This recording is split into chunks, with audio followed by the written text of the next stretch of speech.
Bismillahirrahmanirrahim. Today we are going to speak about the representation of functions using geometric series. And if we think about the geometric series, and we say that the geometric series which is written in the form of sigma a times,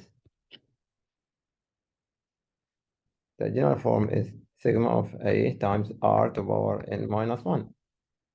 And we say that this geometric series is convergent if the absolute value of r is less than 1. And if it is convergent, then the sum is equal to a divided by 1 minus r.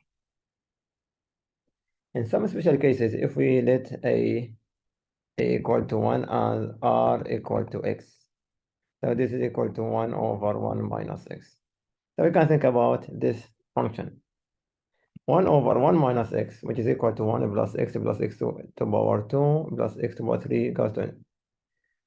Or the sum of the infinite term is equal to sigma of x to power n, where n starts from 0 to infinity. And it is convergent if the absolute value of x equal to or less than 1. So we are going to use this series now to write different type of functions if it is somehow related to this form, which is 1 over 1 minus x. So the main idea of this lecture is to write a function as a power series or infinite power series using the function 1 over 1 minus x. In some cases, we are going to differentiate or integrate, but it's just find the power series for different type of functions. For example, in the question number 3, we need to find the power series representation of the function, and we need to find also the interval of convergence. For question number 3, which is f of x equal to 1 over 1 plus x.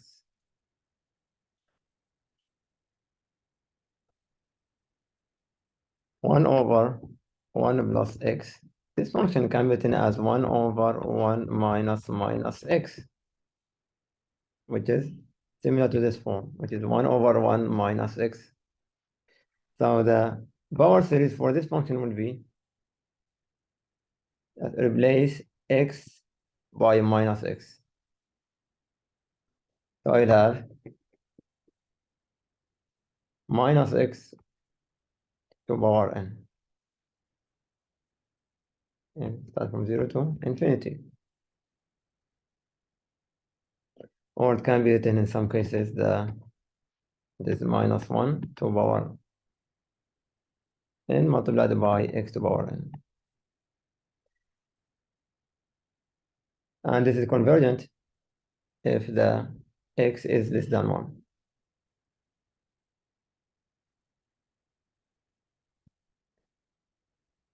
Less than 1. Just to apply the condition that absolute value of x is less than 1, which means the interval of convergence for this one is between minus 1 and 1.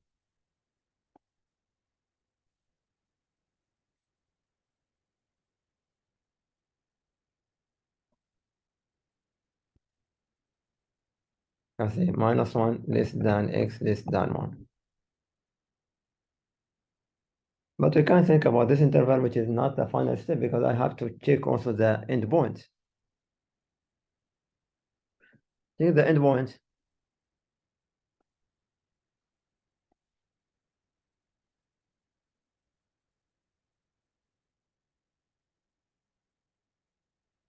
So I need to check when x equal to minus 1 and x equal to 1. So if x equal to minus 1, replace x by minus 1, the power series will be minus 1 to power n multiplied by minus 1 to power n. That will be sigma of 1. But sigma of 1 is not convergent because the sum of 1 for the infinite series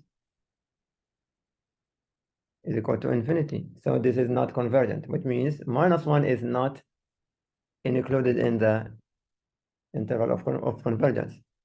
The second case, now if x equal to 1,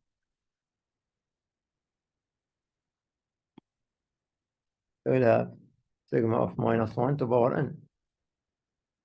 as n goes to from 0 to infinity. N equal to from 0 to infinity.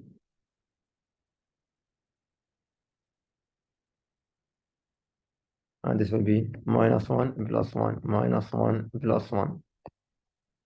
So it is at the between minus 1 and 1, or we can say that we just think about the partial sums. S1 equal to minus 1, S2 equal to 0, S3 equal to minus 1, S4 is equal to 0. So it is the negative if it is odd, and it is positive, or it is equal to 0 if it is equal to even. So Sn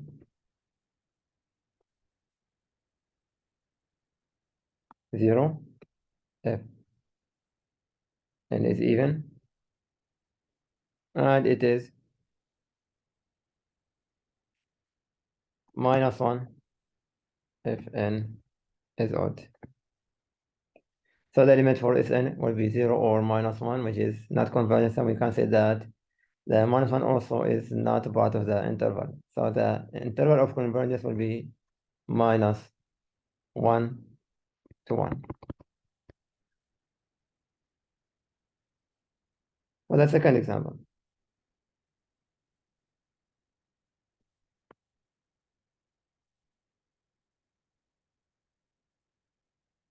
the question number 4. I have x over 1 plus x.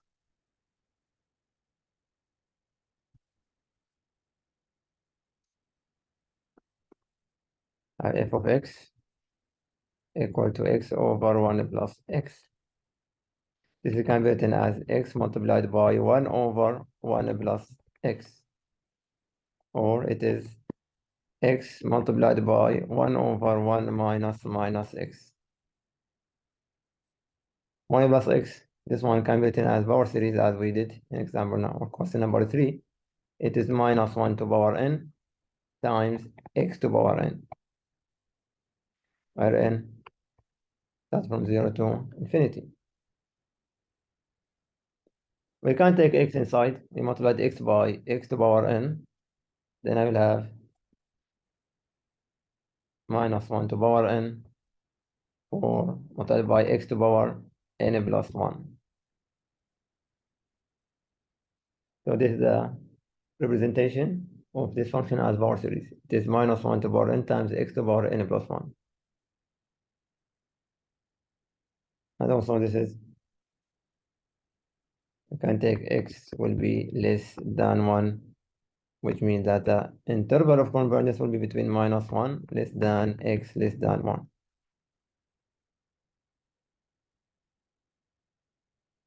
Similarly, we can also check the endpoints, and we'll have the same interval of convergence for the other one. Also, we can say that R, which is the radius of convergence,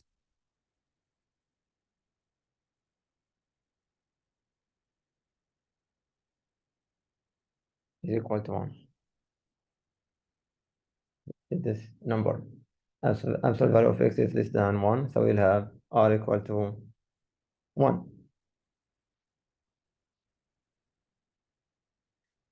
Next example, question number 5. We have 1 over 1 minus x squared.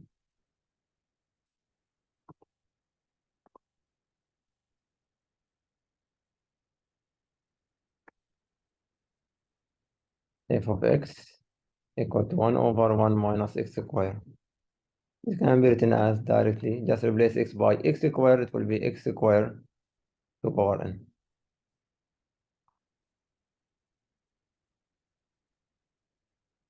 So again, also this one, I will have x squared or less than 1, or x is less than 1, which means that the interval is between minus 1 and 1.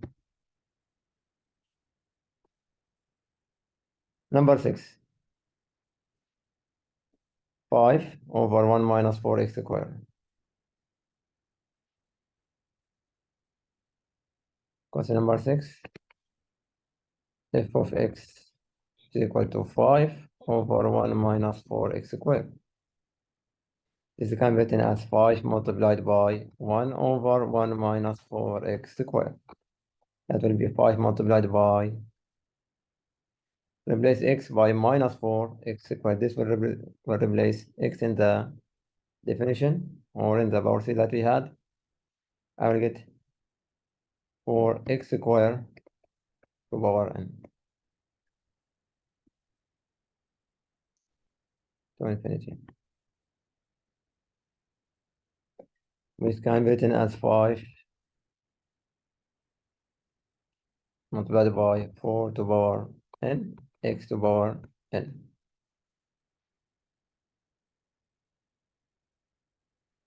Now for this one, I will take minus 4x squared or minus 4x will be less than 1. Or we can say it is 4x is less than 1. This will give me 4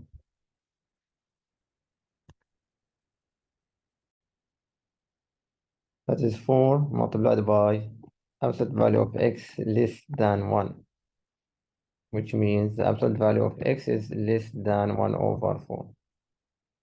Now this will be my radius of convergence at r equal to 1 over 4.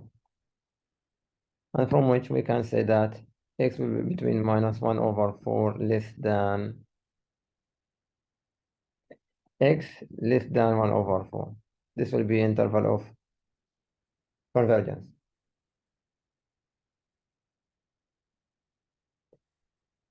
Next example, we can go for question number 8, or f of x equal to 4 over 2x plus 3.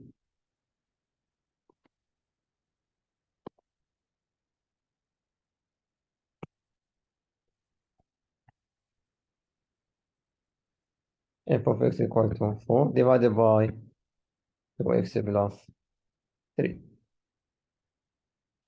The general form that we have is 1 over 1 minus x. So I need to put this function in this form, 1 over 1 minus x. Let's do it step by step.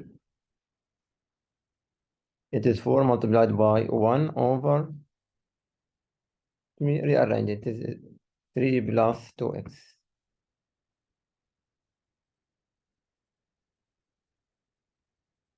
Now for this one, what I have is 1 over 1 minus. I need to make this equal to 1.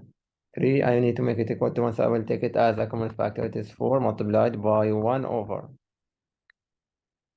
3. Then it is 3 by 3 is equal to 1 plus 2 over 3x.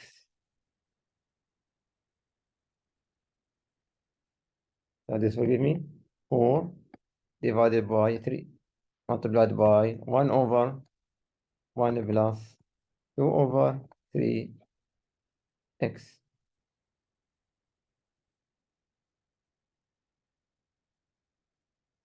So the power series will be written as 4 multiplied by 3 sigma, and start from 0 to infinity. This is positive. I will take the opposite sign. I will have minus 2 over 3x all to power n. So this is the power series. 4 over 3 multiplied by sigma equal to 0 to infinity minus 2 over 3x to power n. And for this series to be convergent, we have to take this one to be less than 1. So this will be convergent if absolute value of minus 2 over 3x must be less than 1. That will give me 2 over 3 multiplied by absolute value of x is less than 1, or I will get absolute value of x is less than 3 over 2.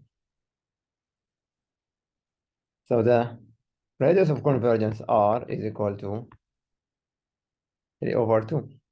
And the interval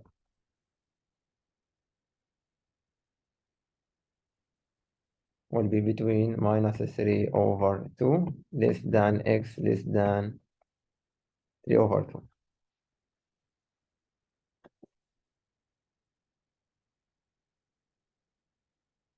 to take the endpoints, just replace x by minus 3 over 2 and 3 over 2, and it will be divergence series. So we can say the interval of convergence will be between minus 3 over 2 and 3 over 2. So just we need to check the endpoints, and we'll figure out that these are not included in the interval of convergence. So this is the idea of writing a function or representing a function as power series using the function 1 over 1 minus x, and try to formulate or modify the function to have it in that, or to put it in that form. Then we can write the power series representation of the function.